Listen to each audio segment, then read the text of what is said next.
In this demonstration, we will show you how to configure and run the following call handling process. First, we'll create two campaigns, an inbound campaign and an outbound campaign using Softal Campaign Manager. We'll then set up two queues for IVR and live agents to service the inbound campaign. A live agent will be subscribed to the live agents queue for the inbound campaign, and the same live agent will also be assigned to the outbound campaign and will begin working. As the live agent is servicing calls on the outbound campaign, an inbound call will be passed to an IVR queue for initial servicing by a virtual agent. The IVR script will play a message to the caller and capture the caller's account number. A database lookup will be performed to extract customer details for verification by the live agent. The call will then be transferred to a live agent queue, awaiting the agent becoming available from the outbound campaign. The live agent will complete servicing the inbound call and then move back to the outbound campaign to continue taking calls.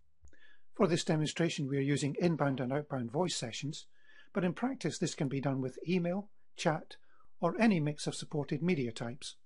Creating campaigns in Softal Contact Center couldn't be easier.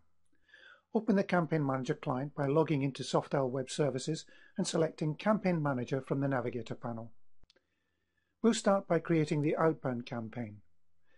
From the General tab, we set the campaign type as Predictive. To keep things simple, we'll use default campaign settings, which are suitable for the most common outbound dialing scenarios.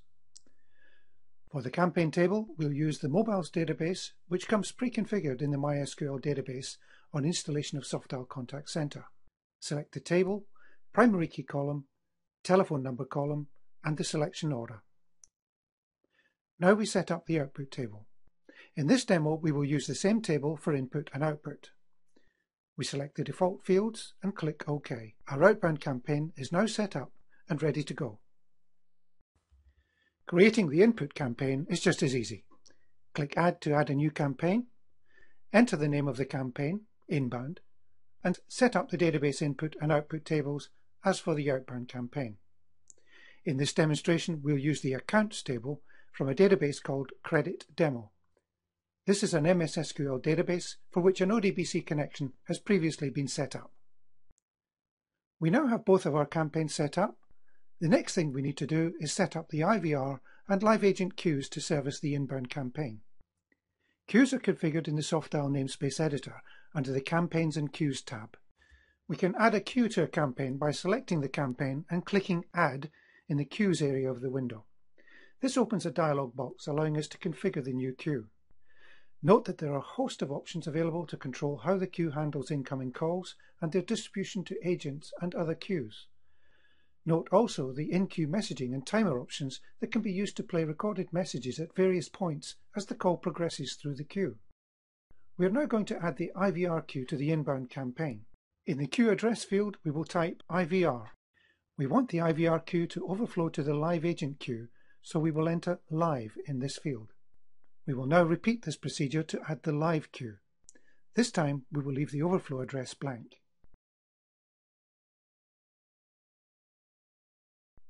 We have now configured the two queues which will handle calls on our inbound campaign. Later we'll describe how to link together the campaigns, agents and scripts we are going to use for the demonstration. But first, a quick overview of Softal Scripter with a brief introduction to creating IVR and live agent scripts. Softal Scripter is a powerful script creation and presentation application. The script creation part of Softal Scripter has been designed to allow users with little software coding experience to efficiently create simple or complex agent scripts. To insert a new script step in the script, simply drag the required step from the Script Resources menu onto the script document. In this example, we are adding the Play TTS and Capture step, which plays an audio message generated from a text script using a text-to-speech engine. This step then captures DTMF input data from the caller and passes this information to the next step. Double-clicking a step icon in the designer opens a dialog box in which it is possible to set input, output, and outcome parameters for the step. At the top of this dialog box, we can set the name of the step as it will appear in the script document, and a brief description of the step functionality. The three tabs below this are used to set the step inputs, outputs, and outcomes. In this step, there are 6 inputs. The first input, speech text, has a red exclamation mark icon beside the text box. This indicates that this is a mandatory field. In this field we will type press 1 for sales or press 2 for service, then press the hash key. This sets the message to be played to the caller. We want the caller to enter 1 digit, so we'll set the digits low and digits high fields to 1. We only want the caller to press the 1 key or the 2 key, so we enter 1, 2 in the valid digits field and enter hash in the terminating digits field. Finally, the capture timeout field sets the amount of time we will wait for the caller to respond before aborting the step. We have now set up the inputs for the step. When the caller presses a key, the DTMF representing the key press will be passed back to the script. Step outcomes are used to direct the script flow based on logical decisions made within a step. In this case, we want to transfer the call to sales if the caller has pressed the 1 digit, or transfer to service if the 2 digit has been pressed. Now we will set up the outcomes for the play, TTS and capture step. Notice that there are 3 default outcomes for this step: fail, other digits, and call ended. The fail outcome is triggered if the caller enters a digit that is not included in the valid digits input field. The call ended outcome is triggered if the caller hangs up or the call is ended in any other way while this step is active. The other digits outcome is triggered if a caller enters a valid digit and no other outcome has been created to specifically handle this digit. In this example, we want to create outcomes to handle the cases where the caller enters 1 or 2. Since only 1 and 2 are specified as valid entries, the other digits outcome will never be triggered. A new outcome is created for a step each time the step is linked to another step. We will now create a new outcome by linking this step to the transfer call to sales step, where you can see that a new outcome has been created.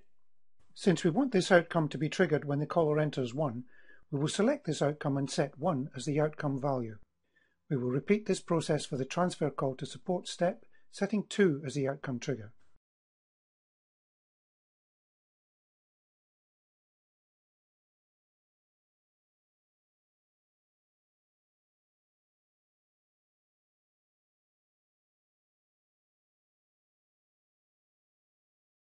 Finally, we add links to the end call transaction and exit script steps. The end call transaction step cleans up the call session and releases the agent ready to handle the next call. We have just created a simple but fully functional script for IVR handling of an inbound call.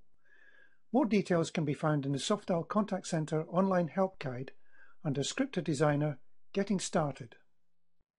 To complete the configuration for this demonstration, we must now define which scripts should be run with the inbound and outbound campaigns. This is done in the script configuration window of the Softdial console. The Softdial console is an excellent example of the versatility of Softdial Scripter, as this tool is entirely built from scripts designed and deployed in Scripter. Click Script Configuration to show the Script Configuration Editor window. We will enter the configuration to link the campaigns, queues, agent types, live or virtual, and scripts in the 4 text boxes in the lower part of the window. First, we'll configure the inbound campaign with the IVR queue. Type inbound for the campaign, IVR for the queue, virtual for the agent type, and credit demo IVR for the script. Click Add Update to enter this setting in the list. Next, we will configure the inbound campaign with the live agent queue. Type inbound for the campaign, live for the queue, live for the agent type, and credit demo agent for the script, and click Add Update. Now we will configure the outbound campaign. Type outbound for the campaign, live for the agent type, and hotel demo for the script. Note there is no queue setting for an outbound campaign. Click Add Update followed by Save Configuration to save our settings. There is one final thing to do before we are ready to run the demonstration. We need to tell CallGem how many IVR agents we want to assign to our IVR queue. Exit the script configuration editor and select IVR agent allocation. Type inbound for the campaign and IVR for the queue. For the purpose of this demonstration, we only need one IVR agent, so enter 1 in the number of agents text box. Click Add Update, followed by Save Configuration to save our settings. That completes the configuration for our demonstration. All we have to do now is start the campaigns and log on an agent to the outbound campaign.